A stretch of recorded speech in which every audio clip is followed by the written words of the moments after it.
You know that person who still drives the same car they bought 10 years ago? The paint is fading a little, the buttons on the dashboard are worn out. The air conditioner makes that weird sound every summer. They know exactly how hard to close the driver's side door. They know the exact speed where the steering wheel starts vibrating slightly, and somehow they love it. Meanwhile, everybody around them keeps upgrading. New car every 3 years, new features, new screens, new status symbol. And every single time someone sees their old car, they ask the same question. Why don't you just buy a new one? What's interesting is, many of these people actually could, but they don't want to. And psychology says that decision usually has very little to do with the car itself, because driving the same car for 10 years says something much deeper about the person behind the wheel. Modern culture trains people to constantly replace things: phones, shoes, furniture, relationships, even personalities.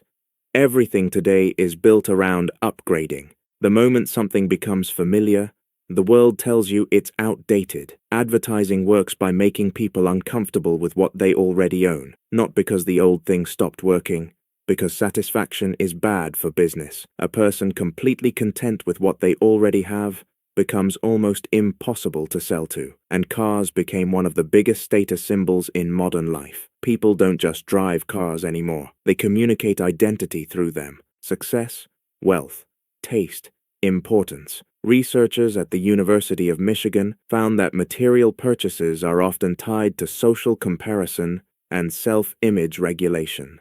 In simple words, people frequently buy things not because they need them, but because they want to feel emotionally validated by how others perceive them. That's why upgrading becomes addictive. Not because the new car changes your life, but because for a few weeks, it changes how you feel about yourself. And this is where the person driving the same car for 10 years becomes psychologically interesting, because they quietly step out of that cycle. They stop using consumption as emotional proof.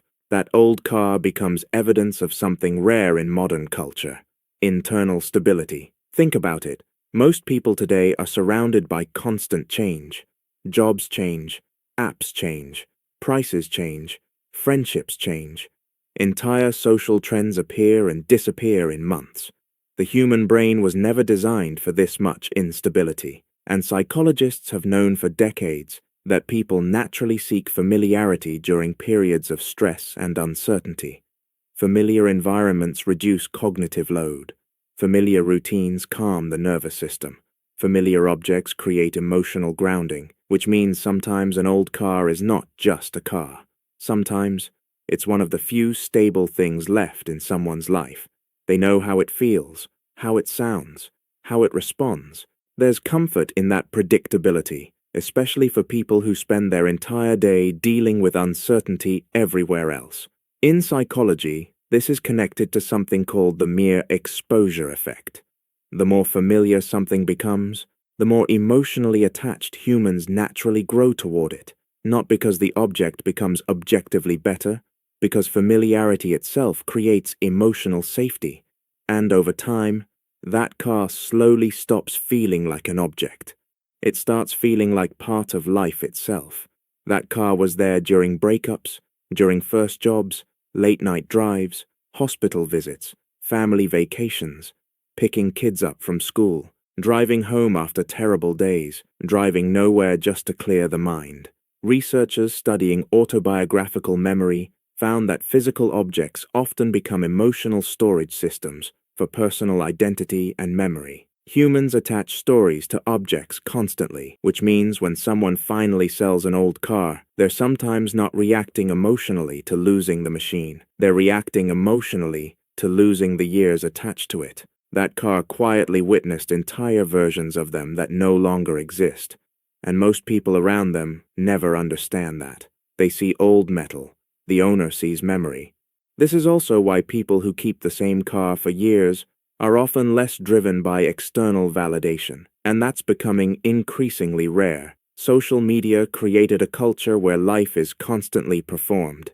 Everything became visible: what you wear, what you buy, where you eat, what you drive. Even happiness started becoming something people felt pressured to display. But eventually, some people become exhausted by all of it, exhausted by performing success, exhausted by proving themselves, exhausted by upgrading simply because everybody else is upgrading.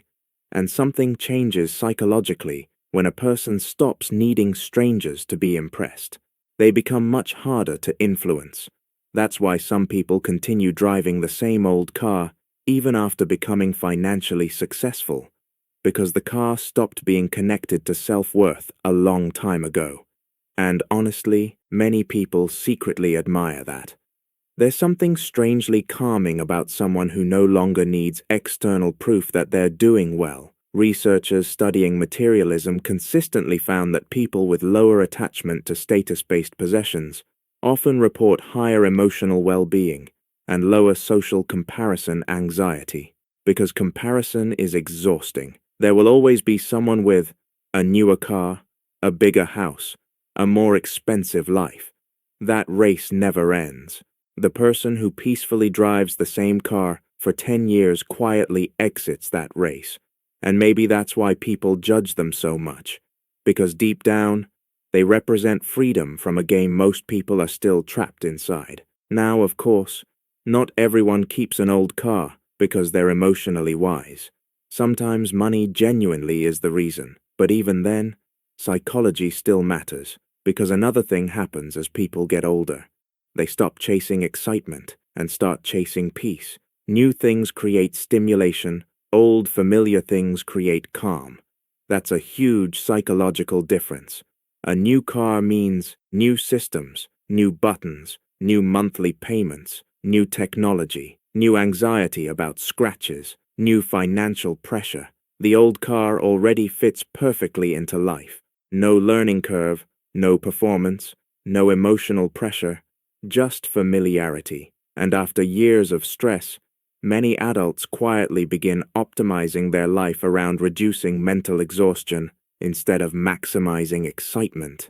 The funny thing is that modern culture often mistakes simplicity for failure. If someone keeps old things, people assume they lack ambition, they gave up, they can't afford better. But psychologically, simplicity often requires more confidence than performance does, because choosing simplicity means becoming comfortable disappointing society's expectations. That's hard, especially today. Driving an old car in a world obsessed with status quietly says, I no longer need every stranger to approve of my life. And there's another layer people rarely talk about: decision fatigue. Modern life forces people to make thousands of decisions constantly: notifications, updates, subscriptions, comparisons, recommendations. The human brain gets tired.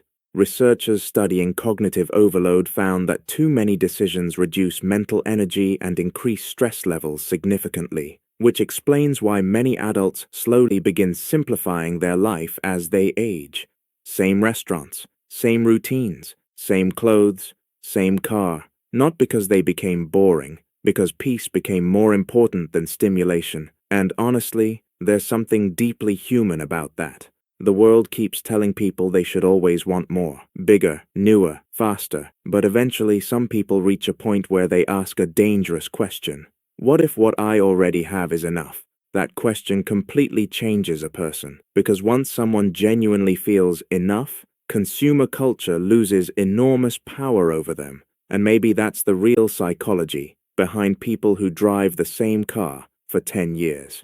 It's not laziness, not lack of ambition, not fear of change. Sometimes it's emotional security, sometimes it's attachment to memory, sometimes it's exhaustion with modern comparison culture, sometimes it's quiet confidence, and sometimes it's simply a person realizing that life became much calmer the moment they stopped trying to constantly upgrade themselves for everybody else. To most people, it's just an old car sitting in a driveway, but to the person driving it, that car represents something much bigger: familiarity, stability, memory, peace.